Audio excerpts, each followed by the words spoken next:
A las 2:32 del 28 de abril de 1982, el suboficial segundo Ricardo Méndez, a quien todos llamaban el Vasco, estaba de pie en la cubierta del destructor Ara Hércules, surcando las aguas heladas del Atlántico Sur.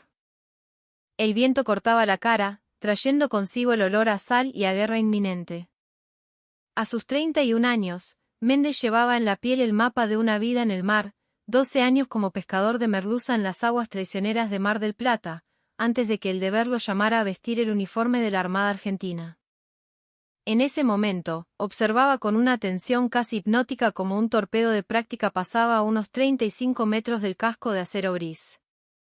El agua se abría en una estela blanca y efímera que contrastaba con el azul profundo y amenazante del océano. El Vasco había visto cientos de estos ejercicios desde que fue asignado a la flota de mar en la base naval Puerto Belgrano. Pero ese día, mientras seguía con la mirada el deslizamiento silencioso de aquel pez de metal, una idea comenzó a formarse en su mente. Una idea que, de ser verbalizada frente a sus superiores, probablemente calificarían de descabellada, de ridícula, de completamente imposible. Era una idea nacida no en una academia naval, sino en las madrugadas de tormenta frente a la costa bonaerense. 3 meses más tarde, esa misma idea habría salvado 5 buques de guerra argentinos y 1.247 vidas. Para entender por qué la idea del Vasco funcionó, primero hay que entender el terror invisible que acechaba a la flota argentina en las profundidades del Atlántico durante el otoño de 1982. No era un enemigo que se viera venir. Eran los submarinos de ataque nuclear británicos, bestias de acero como el HMS Kankere o el HMS Spartan. Cazadores silenciosos que hundían naves con una eficiencia brutal y tecnológica. No lo hacían con cañones, sino con torpedos Mark 8 o los temibles Tigerfish, armas sofisticadas que viajaban sin dejar rastro de burbujas, impulsados por baterías de plata zinc que los hacían casi indetectables para los hidrófonos de la época hasta que era demasiado tarde. Eran prácticamente invisibles hasta el impacto. Las cifras no mentían.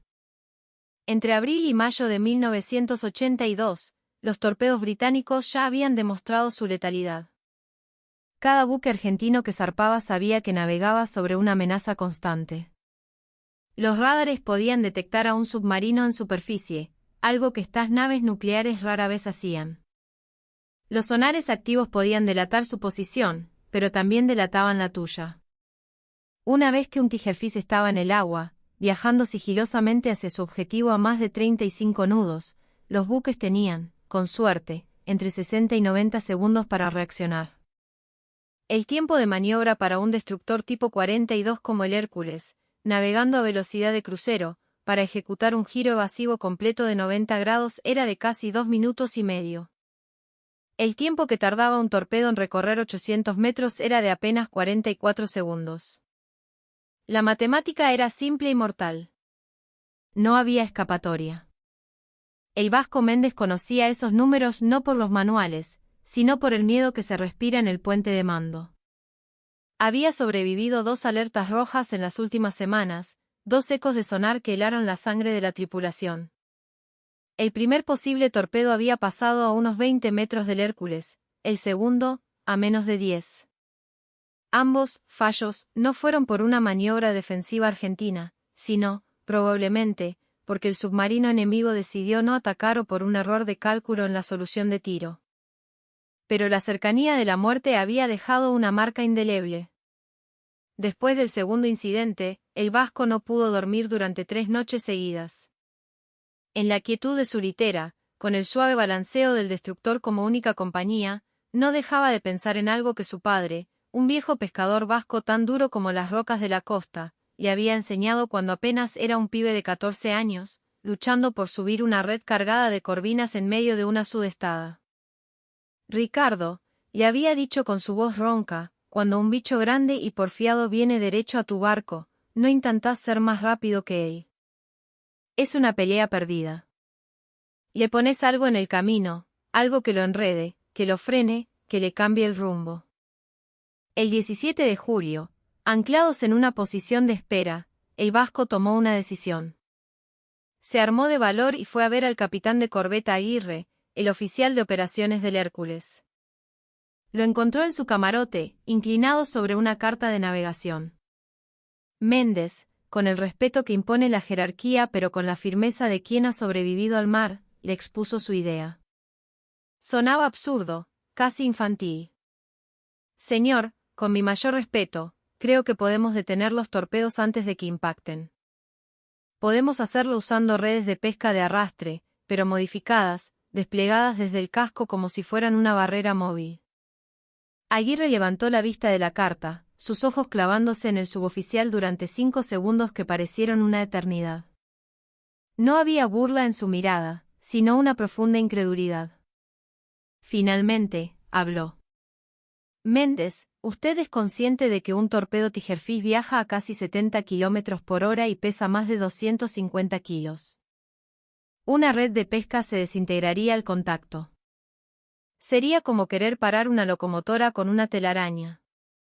Pero el vasco estaba preparado para esa respuesta. Señor, no hablo de las redes comunes de nylon. Hablo de las que usábamos en Mar del Plata para la pesca de altura.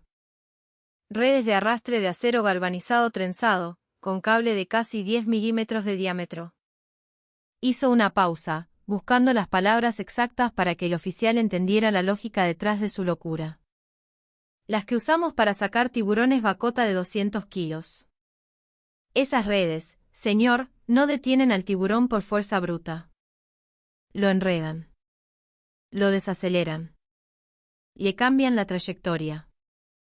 El bicho se desespera, empieza a girar y cada vuelta que da, más se enreda. La fuerza de la red no está en la resistencia, sino en el enredo. Aguirre no descartó la idea de inmediato. En su rostro se dibujó una mezcla de escepticismo y una chispa de curiosidad. En cambio, hizo algo inesperado. Levantó el teléfono interno y llamó al capitán de navío Ferreró, el comandante del Ara Hércules. Repitió la propuesta de Méndez, palabra por palabra, casi como si él mismo no pudiera creer lo que estaba diciendo. La respuesta de Ferreró desde el puente fue breve y cargada de la ironía de un hombre bajo una presión inmensa. Aguirre, me está diciendo que la Armada ha gastado millones en sistemas antisubmarinos de última generación en los últimos años, y ahora un pescador marplatense tiene una solución mejor con una red para merluza. Hubo un silencio tenso en la línea. El vasco sintió una gota de sudor frío recorrer su espalda. Pero entonces, Ferreró, en lugar de cortar la comunicación y ordenar un arresto por insubordinación, dijo algo que cambiaría el curso de los acontecimientos. Dale 72 horas. Si puede construir un prototipo que funcione con los materiales que tengamos a bordo o en la base, y me lo demuestra en una prueba, lo voy a considerar. Solo si me lo demuestra. Lo que el capitán de navío Ferreró no sabía era que el vasco Méndez ya había empezado. Llevaba 3 semanas, en sus ratos libres, recolectando materiales en secreto, como una urraca obsesionada. Había conseguido más de 100 metros de cable de acero galvanizado de 9,5 milímetros de los pañoles de mantenimiento, ganchos de remolque modificados que él mismo había soldado, contrapesos de plomo de 7 kilos sacados de viejos equipos de buceo, boyas de corcho de tamaño industrial y conectores de cadena naval. Méndez no tenía un título de ingeniero naval de la Escuela Naval Militar. No sabía de hidrodinámica ni de cálculos de resistencia de materiales. Lo que sí tenía eran 12 años de experiencia tejiendo y reparando redes. Redes que podían resistir tiburones de 200 kilos, corrientes de 12 nudos y tormentas que daban vuelta a barcos de 12 metros de eslora. Y tenía algo más valioso, la memoria visual. Había visto, no una, sino decenas de veces, lo que le pasaba a una red cuando un tiburón grande chocaba contra ella a toda velocidad. No se rompía limpiamente. Se embolsaba, se enredaba. El tiburón quedaba atrapado por la aleta dorsal, por la cola, por las agallas. Cada coletazo, cada intento desesperado por liberarse, lo enredaba más, lo inmovilizaba. Si eso le pasaba a un tiburón de 200 kilos lleno de furia y músculos, ¿por qué no le pasaría a un torpedo de 250 kilos, una máquina sin inteligencia, programada para seguir una línea recta? Durante las siguientes 68 horas, el Vasco y 3 marineros voluntarios que creyeron en su locura se encerraron a trabajar en un hangar de mantenimiento en la base naval Puerto Belgrano, aprovechando una breve escala técnica. El laburo fue incesante, alimentado a base de mate y una determinación casi febril. Tejieron una red de 9 metros de ancho por 5,5 metros de profundidad, utilizando un patrón de malla hexagonal de 15 centímetros, el mismo que usaba su padre. Cada intersección de cables estaba reforzada con un nudo secundario, una técnica que había aprendido de un viejo pescador gallego. En cada borde inferior, colocaron los contrapesos de plomo cada metro, para asegurar que la red se mantuviera vertical en el agua, como una cortina mortal. El sistema completo pesaba unos 380 kilos. Podía desplegarse desde el casco utilizando los cabrestantes mecánicos del buque en apenas 35 segundos, y podía recogerse en 28.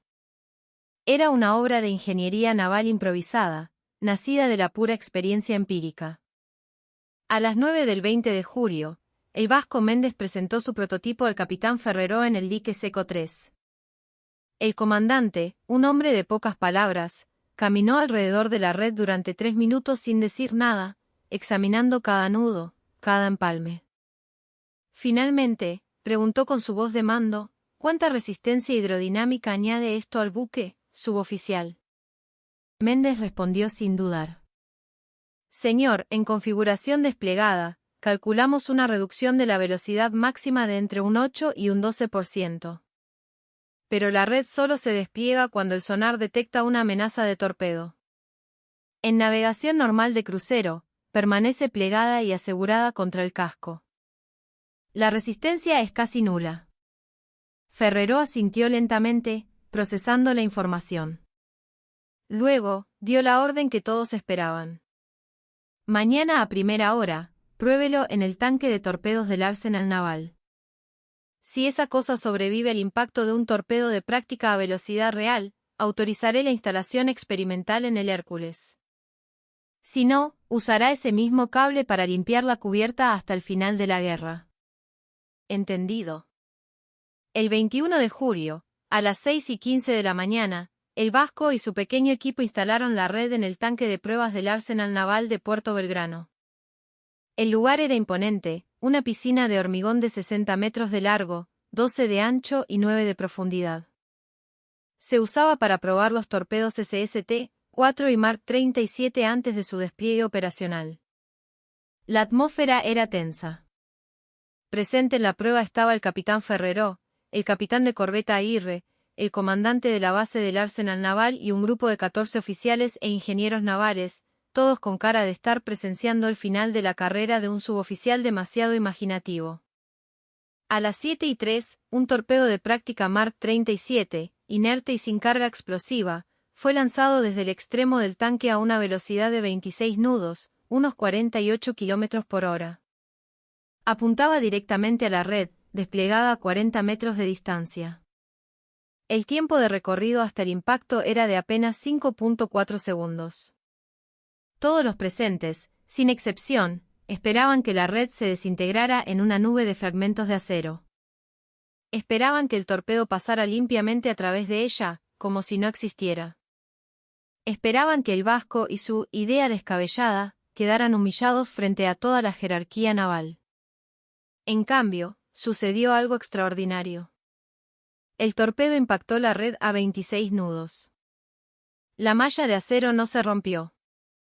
Se estiró casi 2 metros hacia atrás, absorbiendo la energía cinética del impacto con una elasticidad brutal. El torpedo no la atravesó.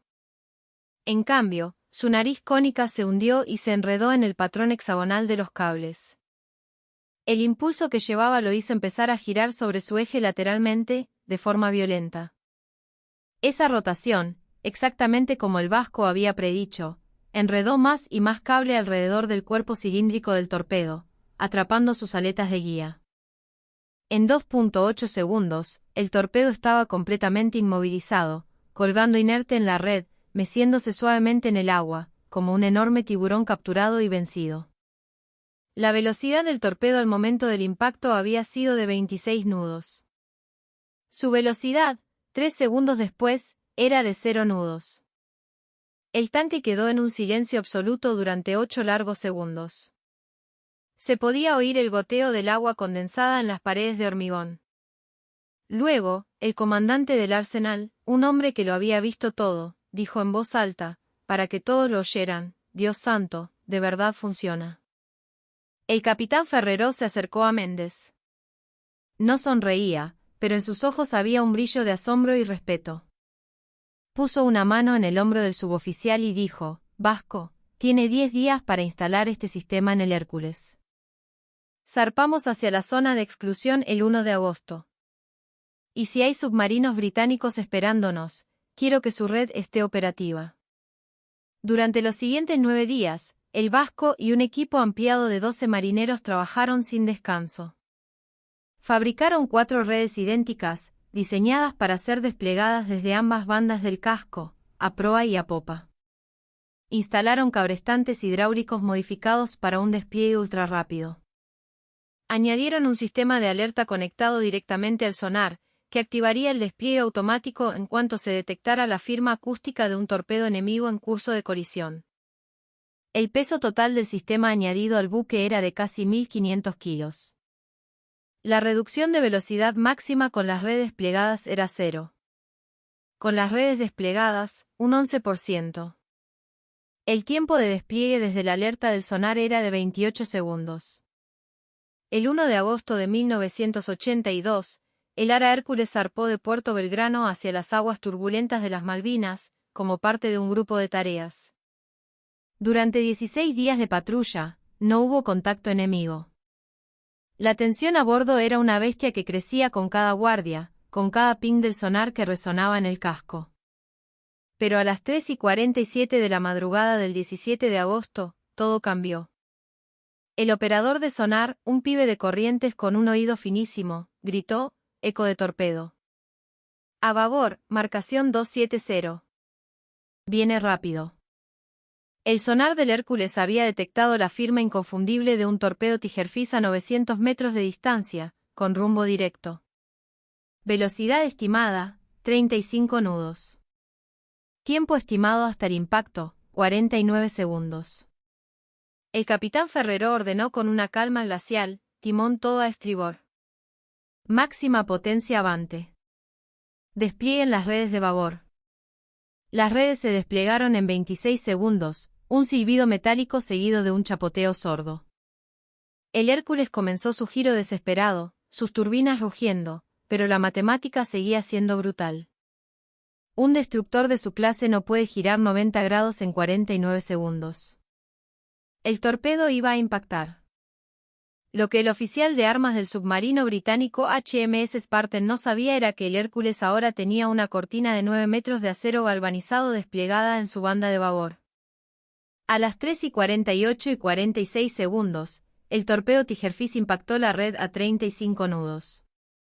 Sucedió a 4 metros bajo la superficie y a unos 12 metros del casco del Hércules. El torpedo se enredó. Su nariz quedó atrapada en la malla hexagonal. El cuerpo comenzó a girar violentamente.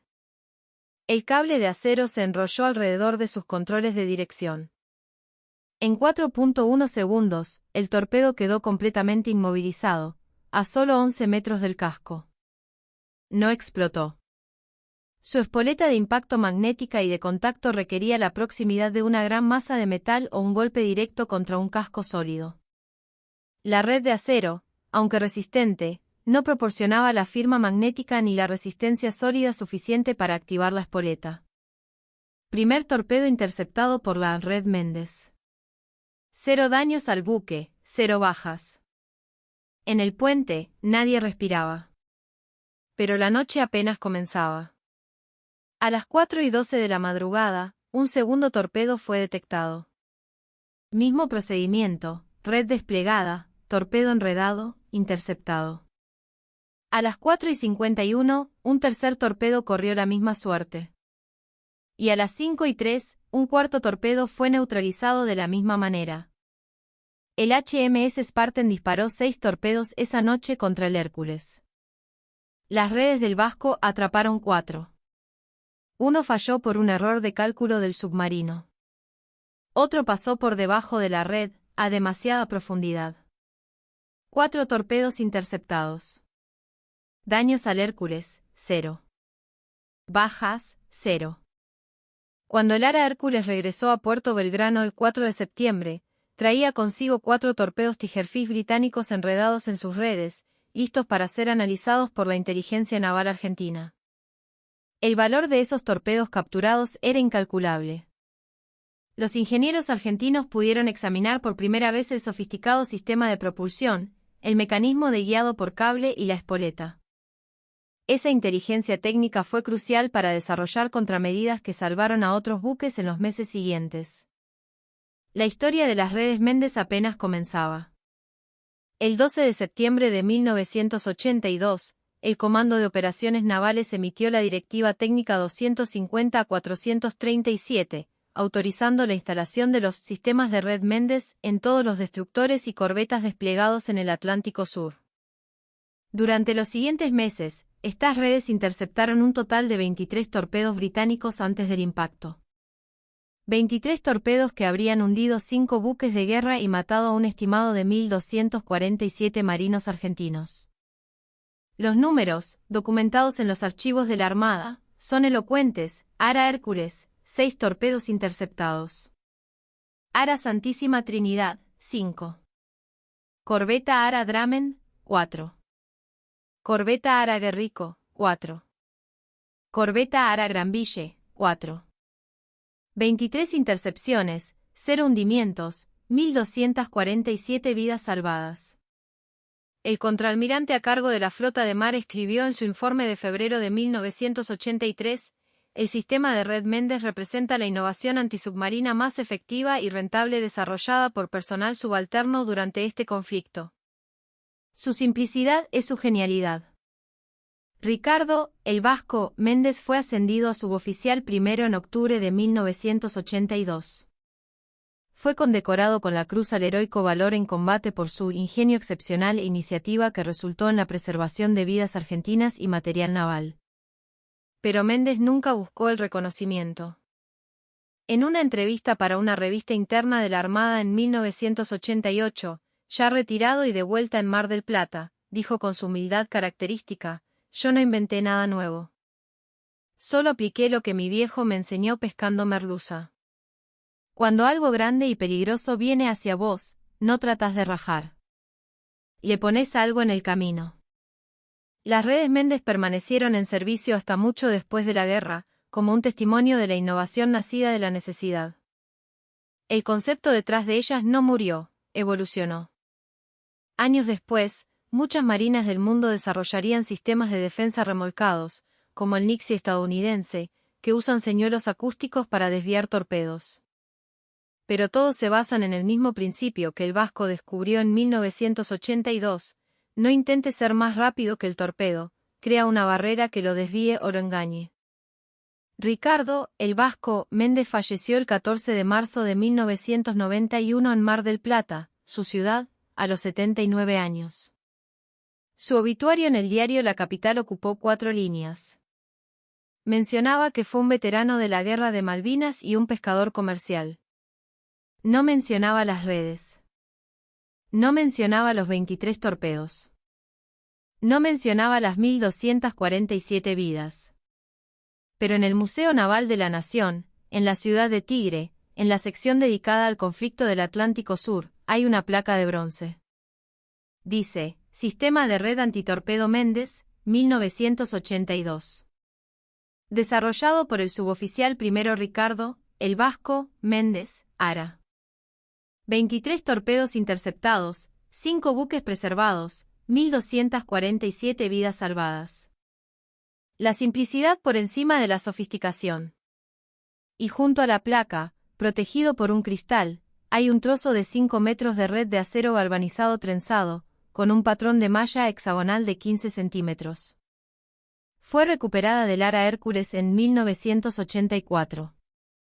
A veces, las ideas más efectivas, las que salvan vidas, no vienen de laboratorios de investigación con presupuestos millonarios. Vienen de un suboficial de 31 años, de pie en la cubierta de un buque de guerra, recordando lo que su padre le enseñó pescando en las